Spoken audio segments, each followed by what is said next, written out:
Welcome to this presentation of the Rotary Club of North Bethesda, Maryland, USA. Our club was established in 1974.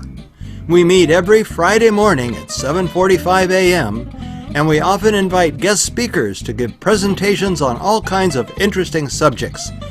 Please contact us through our website at nbrotary.org. And thanks for watching. Our speaker today is Betsy Wooster, and she will be introduced by North Bethesda Rotary Club member Kevin Flynn. She has also worked at the National Geographic Society, the National Wildlife Federation, and some of the other organizations. Department of the Interior. Soon after she retired, she joined the Montgomery County Master Gardener program to learn more about sustainable horticulture practice. And that's what she's going to talk about today. Welcome.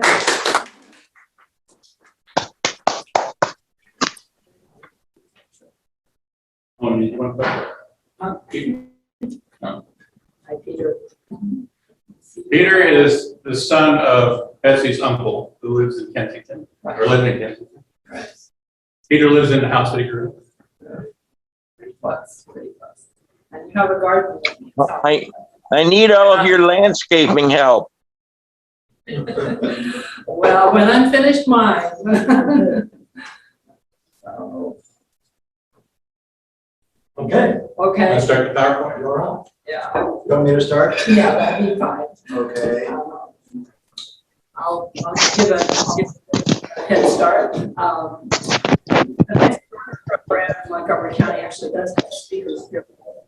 Unfortunately, they've been sort of on hiatus since COVID, and they haven't quite gotten their act together. So I thought Kevin was anxious to get a speaker from there, and here I am, unofficially talking about my experience with the program, which really is relatively brief. But like Kevin, I'm going to go back, next slide, please, a few years.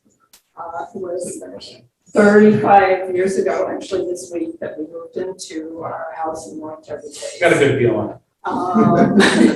It had been a rental for years. And it was a month before our youngest child was born, so I didn't know what to do.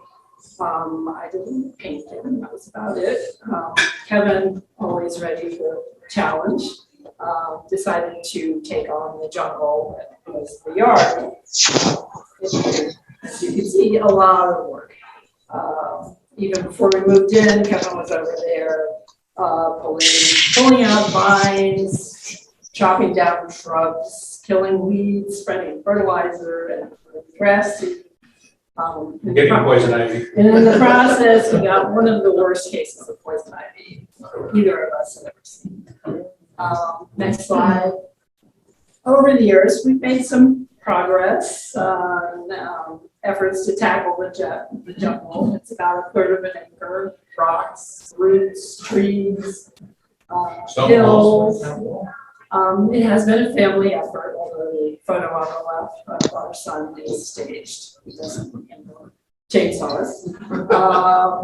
I've primarily been in charge of pulling weeds, which continue, and planting things. Kevin built walls, as I think he talked about once before. And he's still mowing the grass. Probably one of the few people in the neighborhood who's doing that. We're both still watching out for poison ivy because there's still plenty of it. Next slide. In 2019, as Kevin mentioned, having retired a year earlier, I decided we needed to get some help. But we didn't get a lawn service. That would have been too easy. I joined the Master Gardener program. I don't remember actually how I found out about it. But when I did, I was pretty drawn to the opportunity to learn more about gardening and plants. And this is the handbook. You see the picture? It's only a few pages. Right. Gotta memorize it. They hand that to you on the first time.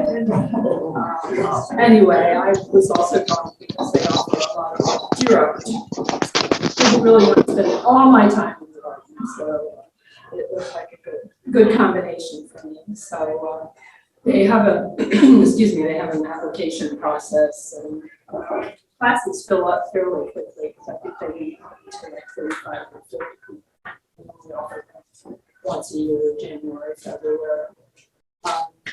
Next slide. A little background. This is kind of overwhelming. This is about the program nationally. It actually started in Washington State about 50 years ago, and now there are programs found in all 50 states and Washington, D.C. The programs are taught and administered by land grant universities, which are part of the cooperative extension system of the agriculture department. Next slide, I know more about that than I do. Anyway, they have funding. Funding comes from a combination of state and federal funds, as well as grants and fees. Next slide. Here in Maryland, there are 21 local Master Gardener programs in each of the counties, and I think maybe some more in some.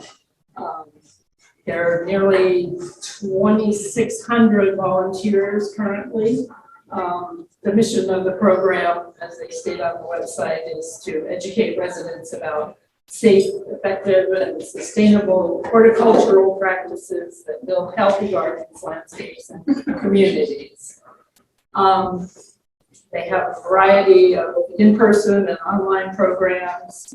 Master Gardeners provide residents with up-to-date science-based information and answer garden questions. In 2021, I suspect these numbers are a little low.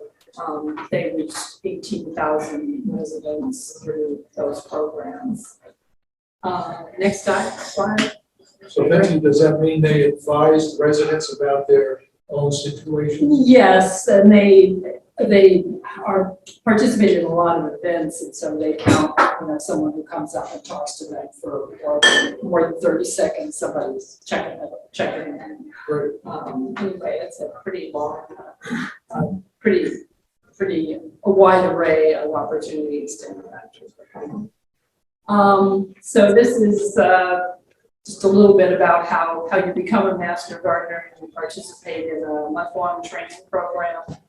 When I took the class, it was in person out at the Agricultural History Farm Park in Durwood. We met for 4 days a week. They have since switched, and whether they'll go back to in person, I don't know. But since COVID, they switched to Zoom meetings.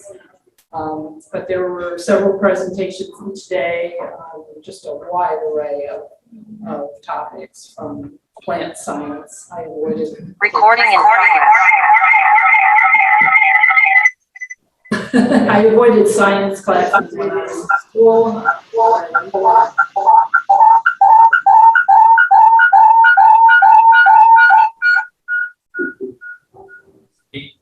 Can all the virtual listeners just mute your microphone? Anyway, plant science, identifying plants.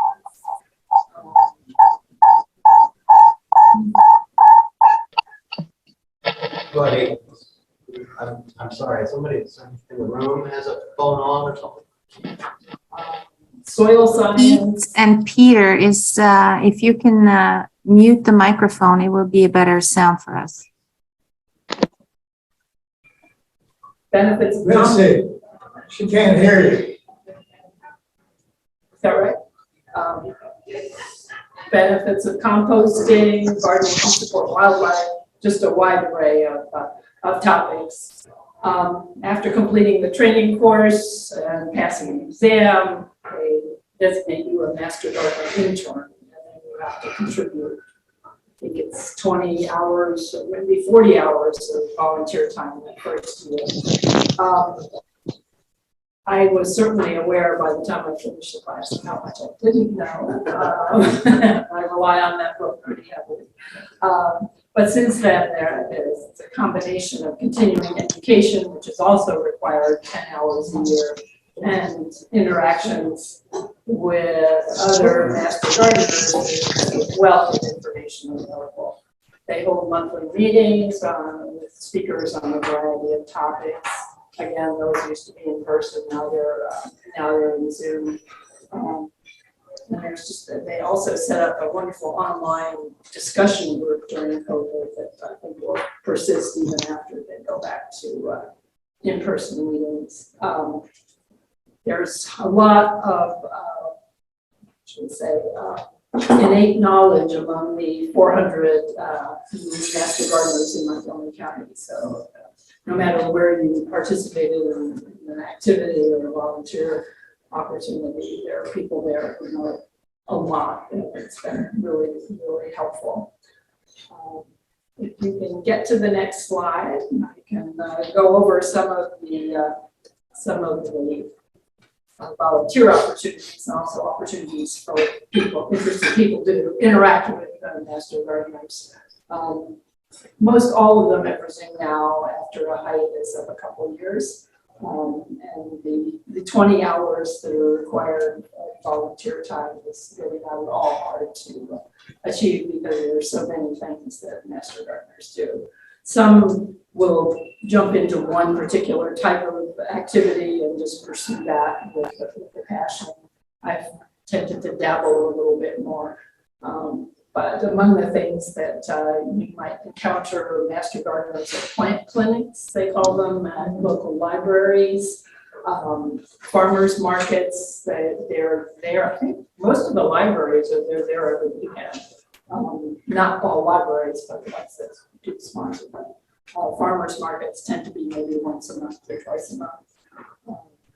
And people will come in with a branch from a sick shrub, and gardeners will, among the 2 or 3 that are there, they'll try and find out what's going on and give the gardeners some advice. People come in and just ask about their lawns or any number of topics. It's a good opportunity to try and do some research and then benefit from who's with you. They also have an online in the garden Facebook Live. I haven't actually done this, but twice a month they answer questions online. Next slide, please. Up at Durwood and a few other locations in the county, they have what are called demonstration gardens, where gardeners go out there every week during the growing season and plant, weed, just maintain the gardens. The one at Durwood is the largest and just generates a lot of volunteer opportunities there. They also were at the Montgomery County Fair. They had a demonstration garden there. Mr. Gardeners here for the entire time of the fair. Last weekend, they were participating in a Grow It, Eat It community garden fair at Holy Cross Hospital. So a lot of opportunities to sort of see gardeners at work, and they're always more than willing to talk. Next slide, please. Master gardeners are also playing a pretty big role in addressing food insecurity in the county. The Durwood garden that I mentioned includes a really big vegetable garden that's part of it. There are other master gardeners who go out and glean at some of the farms in the county, picking up excess produce that from some of these facilities. As a result of those kinds of efforts, master gardeners have delivered thousands of pounds of produce to other things in the area. The picture on the right is part of the project Harvest Share, and it involves a combination of master gardeners serving as collection points for home gardeners. Unlike me, have excess produce, have more tomatoes they can use, or more whatever, more zucchini or cucumber or something like that. So master gardeners will collect these from local gardeners and also go to some farm markets and take produce that the farmers haven't been able to sell.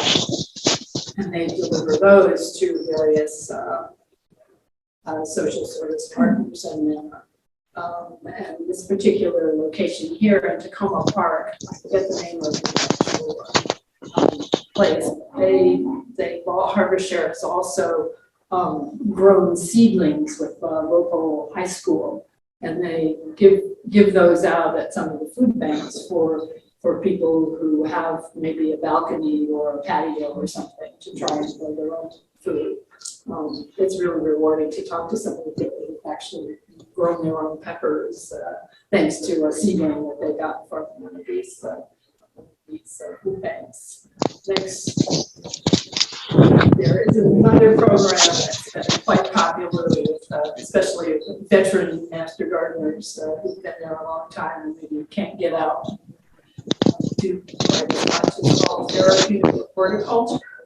And the master gardeners have a program that close to 20 nursing home facilities where they go once a month and meet with the residents to do like flower arranging or tend to house plants that they have there, or plant seeds or vegetable seeds or herbs, and the planters on the facility. It's very popular, and a lot of master gardeners participate in that. Next slide. I'm getting close to the time.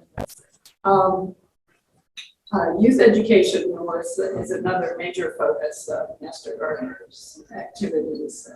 That's been one of my favorites. The first year I worked at this White Oak Youth Garden, which is the White Oak Community Center.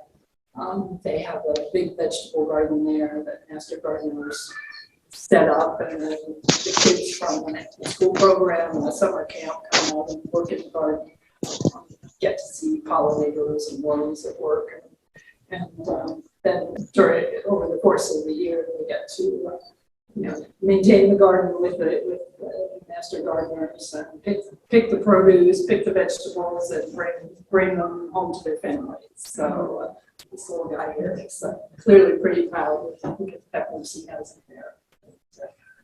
So that was really fun and rewarding. Next slide. More recently, Montgomery County's program has gotten involved with a statewide Master Gardener Baywise program that educates homeowners on gardening practices that affect the quality and quantity of water in the Chesapeake Bay. I think Jeannie Braha, who was here a couple of weeks ago, talked about problems associated with runoff into Rock Creek. The Baywise program helps educate county homeowners about ways they can garden to reduce that problem by planting more shrubs and things that reduce the impact of rainfall on their properties. They have a yardstick with a checklist that helps homeowners identify ways they can promote the health of the bay. Checklist for things like fertilizer use, soil management, plant selection. And homeowners can use this checklist. There's points assigned to various practices. And if they reach, I think it's 36 total points, they can request a certification visit from the master gardener and have their property designated as Baywise and have a cute little sign. Anyway, this is the first year they've done this. They started about earlier in the summer, and they certified more than 20 landscapes in the county. They haven't had a whole lot of time to publicize it, but they're working on it. Going to, well, week tomorrow, as a matter of fact, to talk about Baywise. They have a booth there. Anyway, I've participated in that and several of the other activities over the past couple of years. And I can tell you, there are a lot of rewards to being a master gardener. Going on to the next slide. And some of those even in our own yard. I don't have too many pictures because So that's our pet deer herd. right. Yes, we're a long way from having a masterful garden, but we are making progress. We're trying to replace the hilly and still weedy lawn and reduce the grass kept cut. Planting some more environmentally friendly ground covers.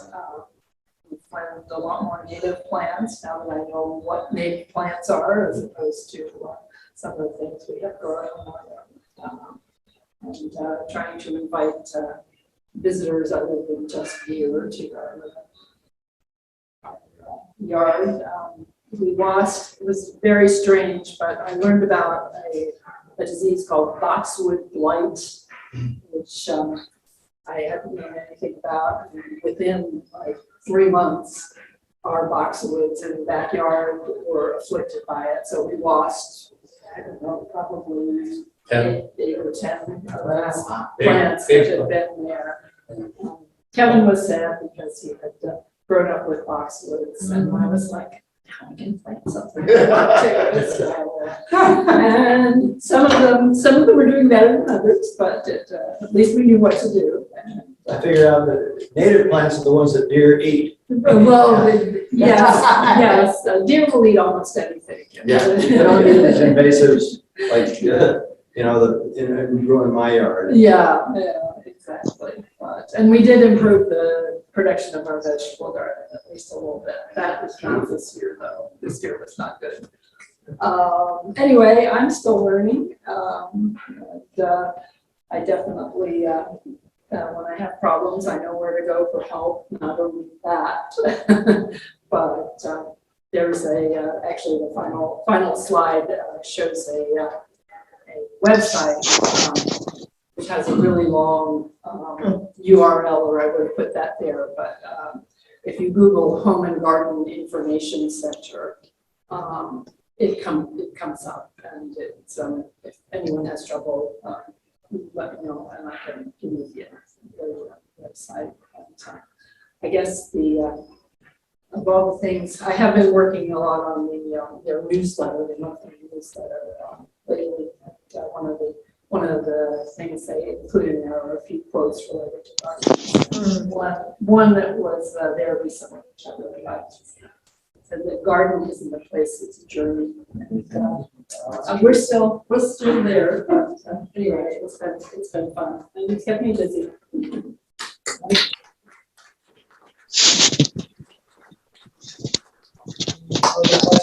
Well, I have a very simple question. How much attention or how many calls do you get about leaving in this area? Leaving in this area with all these prickly weeds and Yeah, it's there are a lot of there's a lot of I would say mixed feelings about how much you can do to deal with. I mean, there are certain practices.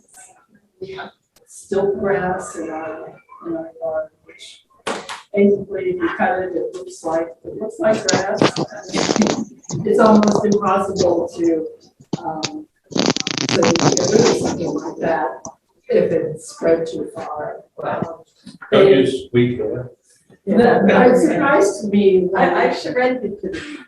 Yeah, I think we have too. I mean, you try and keep them out of your beds, when you're trying to grow flowers, but, so I think that's one of the reasons that there are people who they try and reduce the size of their lawn, so you don't have to spread weed killer or use chemicals, because that's one of the biggest issues related to the health of the base of like this. That kind of stuff.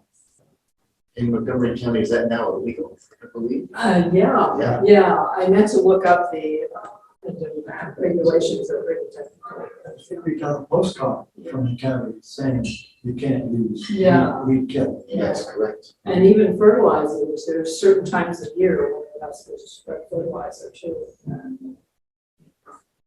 Is this master garden program part of the Maryland extension? Okay, because I'm looking at that book, I mean, you look like you're getting a scientific degree. I know, yeah, incredible. there's a lot of information in there. And the man who's the head of the program is a professor at Montgomery College. So he teaches quite a few courses on landscaping. So is it a degree you get? No. No, so it's just knowledge that you Right, learn. right. And as much as anything, just learn where to go to get more information because it's an overwhelming amount. Gotcha. Yeah, Do we have any questions from people online? Hi, Janet. Janet is joining.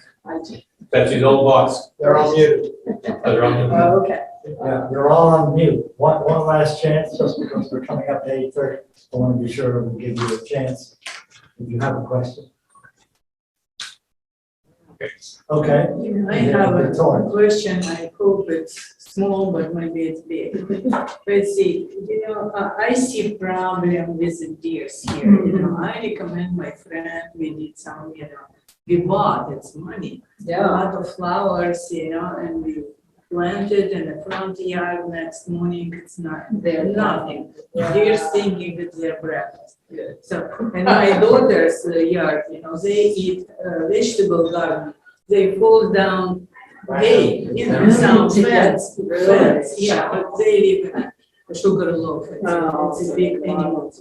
Is it any a website with recommendation what to do?